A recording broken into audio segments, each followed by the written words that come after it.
আসসালামু আলাইকুম। সবাই কেমন আছেন? নিশ্চয়ই ভালো।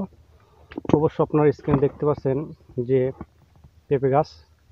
আর যেহেতু আছে আমার একটা পেঁপে বাগান, কম বেশি সব রকম গাছ আমার এই পেঁপে জমিতে আছে। এখানে হিজড়া গাছ আছে, সবই দেশি গাছ। এই যে কেবল দেখেন গোড়ায় থেকে পেঁপে ধর শুরু করেছে। আজকে আপনার সাথে পরিচয় করে দেবো, এটা হচ্ছে হিজড়া গাছ। যে গাছে কি পরিমাণ পেঁপে ধরেছে দেখেছেন, কি পরিমাণে পেঁপে ধরেছে আপনারা দেখতে থাকেন। তো কম বেশি আগে কিছু পেঁপে ভাঙতে হবে, কারণ এই যে পেঁপেগুলো খাওয়ার জন্য খুব উপযোগী, খুব মানে ভালো কাজ করে। কিন্তু পক্ত হয়ে গেছে। অনেকে মনে করে যে জালি চিকন পেঁপে ভাঙছে কেন, এই হিড়িগুলো এরকমই। এই পেঁপেগুলো খেতে সবচেয়ে ভালো লাগবে। তো সেই জন্যে আজকে ভাঙা, মানে কিছু গোড়ার কিছু পেঁপে কিন্তু ভেঙে দিলে দেখা যাচ্ছে আপনার গাছটার ওজনটা কমে যাবে।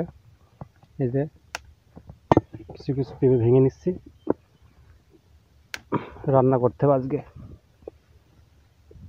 কারণ এই পেঁপেগুলো বেশি মোটা হবে না। যাই হোক, প্রায় 1-1.5 কেজি মতো পেঁপে ভাঙা হবে। আর চারটে আমার কচু আছে, কচু ক্ষেত আছে, কচু ক্ষেত চারটে, কচু ক্ষেত চারটে কচু তুলবো। প্রচণ্ড পেঁপে ধরেছে এই গাছগুলো। আর এইগুলো পেঁপে, গোল পেঁপেগুলো খেতে সেরকম স্বাদ ভালো লাগে না।